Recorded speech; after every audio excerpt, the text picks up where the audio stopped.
안녕하십니까. 거짓과 진실의 우종창 기자입니다. 오늘 이 시간의 주제는 대한민국 권력의 핵심부를 장악하고 있는 윤석열 사단의 권력지도 제3탄입니다. 오늘 제가 거론할 사람은 두 명입니다.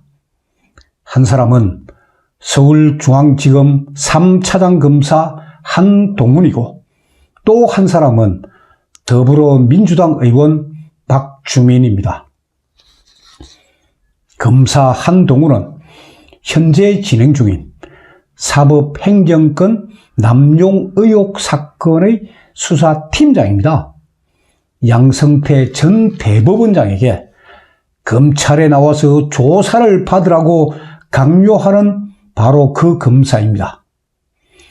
전직 대법원장과 전 현직 대법관들을 급박하는 방식의 수사를 통해서 현직 판사들을 위협하고 있는 판사 세계의 저승사자가 한동훈 검사입니다.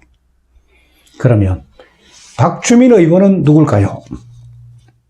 새칭 세월호 변호사입니다. 세월호 사건이 발생한 지 4년이 지났습니다. 3년상 치르고도 탈상하고도 1년이 넘었습니다. 그런데 지금 또 국회에서 세월호 리본을 버젓이 달고 다니는 사람이 박주민 의원입니다. 박주민 의원은 1973년생으로 올해 46입니다. 2003년에 사법시험에 합격해서 판사, 검사는 거치지 않고 변호사 생활을 했던 사람입니다. 2012년에 민변 사무차장이 되었고 2015년에 참여연대 부집행위원장을 지냈습니다. 민변 그리고 참여연대가 대한민국 사회에 얼마나 해악을 끼치고 있는지는 시청자 여러분들도 잘 알고 계실 겁니다. 박주민 의원은 대한민국 정부가 추진한 국책 사업들을 사사건건 방해한 변호사입니다. 예를 들면 제주 해군기지 건설 방해하고 반대했습니다. 또 밀양 송전탑 설치 방해했던 그런 변호사입니다. 세월호 사건 발생한 후에는 유족 법률 대리인이라고 하면서 활동하고 있습니다. 그러다가 2016년 4.13 총선을 앞두고 그때 이제 민주당에서 영입을 했더라고요, 보니까 이 박주민 변호사를. 그래서 박주민 변호사는 지금은 서울 은평구 갑 지역구의 초선 의원입니다. 그리고 2017년, 2016년에 이제 국회의원이 되고 2017년 대선 때는 문재인 캠프에서 법률지원단장을 지냈고 지금은 더불어민주당 최고위원이면서 적폐청산위원회 위원입니다. 초선 의원이지만은 맡고 있는 직책이 대단한 그런 사람입니다. 제가 박주민 의원을 윤석열 사단의 핵심 멤버 중 한 명으로 지목하는 이유는 한동훈 검사와의 특수한 관계 때문입니다. 박주민 의원과 한동훈 검사는 1973년생으로 동갑이고 그리고 서울법대 동기입니다. 박주민 의원과 한동훈 검사 간의 특수한 관계, 수상한 관계, 그 일이 언제 있었느냐, 그 부분을 제가 설명드리겠습니다. 작년 11월 15일입니다. 작년 11월 15일. 그날이 무슨 날이냐? 그날이 사법행정권 남용 의혹 사건으로 구속된 임종원 전 법원 행정처 차장이 기소가 된 다음 날입니다. 기소가 된 다음 날. 그러니까 한동훈 검사팀이 임종원 차장을 구속한 것이 작년 10월 27일이고 기소한 날, 즉 재판에 회부한 날이 11월 14일입니다. 그런데 11월 15일 날 아주 요상한 사건이 벌어집니다. 설명드리겠습니다. 자, 기소를 하게 되면은 검찰은 이 범죄 혐의를 기록한 공소장하고 각종 수사 기록들을 법원에 제출합니다. 이제 검찰 수사 끝났으니까 법원으로 다 넘깁니다. 그런데 이 공소장이라는 것은 검찰이 일방적으로 주장하는 범죄 혐의입니다. 범죄 혐의. 그것이 범죄인지 아닌지는 세 번의 재판, 그 재판을 통해서 이게 확정이 됩니다. 그러니까 이 공소장은 공개되면 안 되고, 특히 피고인 입장에서는 자기하고 전혀 다른 그런 범죄 혐의가 나열되어 있으니까 하는 그런 내용입니다. 그런데 임종원 차장의 이 공소장이 기소된 다음날, 그러니까 11월 15일 날 곧바로 언론에 유출이 됩니다. 곧바로 언론에. 임종원 차장에 대한 좋지 않은 그런 내용들이 그럼 신문에 보도가 되는 겁니다. 이 공소장을 언론에 유출한 사람이 누구냐? 박주민 의원입니다. 그 증거가 뭐냐? 작년 11월 15일자 이 한겨레 신문입니다. 이 한겨레 신문 기사 제목 보세요. 법원 행정처 공금으로 노래방 가놓고 비품 샀다 거짓말. 아주 법원 행정처 판사들에 대한 좋지 않은 이 내용들이 한겨레 신문에 이 보도가 된 겁니다. 기사가 또 어떻게 되어 있느냐? 이 기사 내용 제가 한번 읽어드리겠습니다. 기사 첫 부분이 이렇게 되어 있습니다. 법원 행정처가 각급 법원 공보관실 운영비로 사용하겠다던 예산의 일부를 유흥주점, 노래방, 골프장 등에서 사용한 것으로 드러났다. 첫 문장이 이렇습니다. 15일, 그러니까 11월 15일 박주민 더불어민주당 의원실을 통해 한겨레가 입수한 임종원 전 법원 행정처 차장의 공소장을 보면 한겨레 신문 기사에 한겨레 신문이 박주민 의원실을 통해서 임종원 차장의 공소장을 입수해 놨다고 기사에 적혀 있습니다. 그 공소장을 보면 임종원 전 차장과 법원 행정처 기획조정실장, 사법지원실장, 사법정책실장 등 법원 행정처 간부 9명이 2015년 4월 21일부터 2016년 3월 30일까지 음식점, 유흥주점, 노래연습장, 골프장, 택시 등에서 체크카드를 사용한 것으로 확인되었다. 이런 내용이에요. 자, 이 내용이 사실이면 괜찮습니다. 제가 아무 소리 안 합니다. 자, 임종원 차장의 공소장은 A4 용지로 243쪽 분량, 아주 방대합니다. 243쪽 분량입니다. 그 중에서 범죄 혐의만 기록한 게 210페이지고 나머지는 별지, 범죄 일람표회가 별지로 첨부한 게 33페이지입니다. 그걸 다 합쳐서 243쪽입니다. 그런데 이 공소장 210페이지 가운데 38군데가 사실이 아니다. 즉 공소장의 20%가 허위다. 이런 사실이 드러난 겁니다.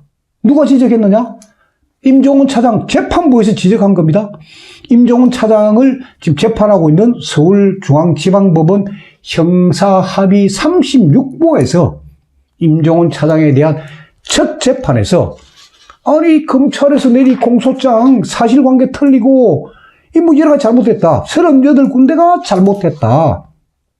한동훈 팀장 산하 50여 명의 서울중앙지검 특수부 검사가 5개월 동안 이 잡듯이 뒤져서 만든 이 공소장이 38군데나 틀렸다. 이게 지적이 된 겁니다. 그러면 이 공개하면 안 되죠. 그러니까 제가 말씀드린 대로 공소장은 검찰이 일방적으로 주장하는 범죄 혐의에 불과하기 때문에 이런 게 유출이 되어버리면 재판에 아주 불리한 영향을 줍니다. 이 선입견이 들어가니까 정근이 이런 서정조사니 하기도 전에 공소장만 보면 진짜 이랬어? 나쁜 사람이네? 하는 선입견을 줍니다. 그리고 또 임종원 차장 입장에서 그분 이제 피고인이니까 그 차장 입장에서는 공개할 이유가 없어요. 이거 본인한테 불리한 내용이니까. 근데 이 공소장을 박주민 의원이 언론에 유출한 겁니다. 왜 그랬을까요? 왜? 확정되지 않은 사실들 그걸 공개해서 판사들 양성태 대법원장 시절의 법원 행정처 판사들, 법원 엘리트 판사들이 모였던 그 법원 행정처 판사들, 거기 근무했던 지금의 현직 판사들, 그 사람들 창피 주려고 하는 거예요. 그래서 이 대한민국 형법에는 이런 피의사실을 공표 못하게 되어 있습니다. 재판에서 확정이 되기 전이니까요. 그래서 형법 제126조에는 피의사실 이거 공표하면 안 된다. 처벌하도록 되어 있습니다. 그 법 조문 제가 읽어드리겠습니다. 검찰, 경찰, 기타 범죄 수사에 관한 직무를 행하는 자 또는 이를 감독하거나 보조하는 자, 그러니까 수사검사, 주임검사 아니면 차장검사나 지검장 같은 사람 보조하는 자가 그 직무를 행함에 당하여 지득한 피의사실을 그 직무를 행함에 있어서 알게 된 피의사실을 범죄 혐의를 공판 청구 전에 공표한 때에는 3년 이하의 징역 또는 5년 이하의 자격 정지에 처한다. 이렇게 형법 제126조에 이렇게 규정이 되어 있습니다. 그러니까 박주민 의원이 한겨레 신문에 이 공소장을 제공한 행위는 징역 3년 이하에 처할 수 있는 그런 범죄 행위입니다. 다만 이제 이 부분이 있어요. 다만 이 법에 공판 청구 전에 공표한 때, 공판 청구 전에 공표한 때라고 이제 되어 있으니까 공판을 청구한 날이 11월 14일이고 공소장을 언론에 유출한 날은 11월 15일이니까 하루가 지났기 때문에 이 법에 저촉 안 된다. 라는 주장을 펼 수는 있겠죠. 그러나 박주민 의원은 임종원 차장 사건하고 전혀 무관한 사건이에요. 전혀 무관한 사람입니다. 임종원 차장 변호인도 아니에요. 그러면서 왜 임종원 차장에 대한 불리한 이런 내용 언론에 공개합니까? 그리고 박주민 의원이 243페이지에 이르는 이 방대한 공소장을 어떻게 입수했을까요? 자기는 변호인도 아니고 전혀 모르는 사건인데 수사검사가 주었을까요? 그건 절대 아닙니다. 저도 법조 출입 기자를 해봐서는 알지만은 검사들 그리고 기자들이 제일 겁내는 게 피의사실 공표죄입니다. 이건 잘못하면 바로 검사도 걸리고 기자도 여기 다 해당됩니다. 그래서 웬만하면 검사들은 기자들한테 이 공소장을 안 줍니다. 정확한 말로 몇 마디 정도 해줍니다. 이런 혐의가 있다 정도. 이건 안 줍니다. 그러면 이 243페이지에 이런 이 방대한 분량 공소장을 박주민 의원에게 줄 수 있는 사람은 누굴까요? 결국 수사팀장이에요. 수사검사는 못 줍니다. 겁이 나서 수사팀장은 줄 수가 있어요. 한동훈 검사 그리고 박주민 의원 제가 앞서 말씀드렸지만은 나이도 동갑이고 서울법대 동기입니다. 그러니까 한동훈 검사는 그 친구 박주민 물론 국회의원 그 이용해가지고 언론 플레이를 한 겁니다. 언론 플레이. 확정되지 않은 사실을 언론에 공개해가지고 법원 행정처 판사들을 아주 부도덕한 사람들로 몰아붙인 겁니다. 언론 플레이를 제일 잘한 사람 누굽니까? 저는 법조 출입 기사를 알죠. 언론 플레이 제일 잘한 검사, 확정되지 않은 사실을 기자들한테 썰썰 흘려줘가지고 보도하게끔 한 유명한 검사가 박영수 특검, 그리고 윤석열 특검 수사팀장입니다.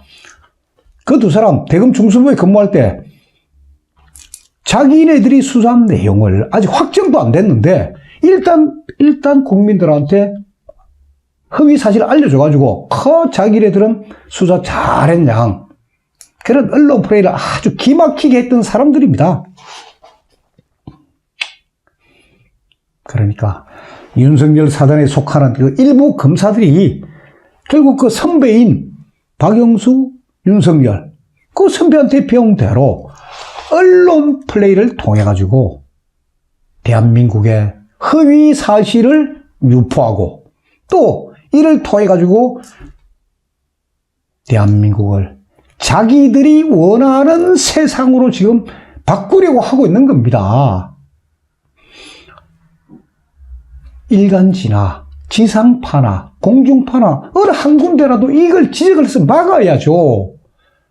아무도, 다만 이제 뭐 한겨레 신문하고 이런 데서 박주민 의원실을 통해서 입수했다, 이런 증거들을 기사에 남겨놓았기 때문에 제가 찾아낸 겁니다. 일부 젊은 검사, 한동훈 검사 46, 이런 일부 젊은 검사들이 대한민국을 지금 자기들 뜻대로 바꾸려고 한 거, 제가 알면 알수록 참 속이 터집니다. 다음 시간에 계속하도록 하겠습니다. 감사합니다.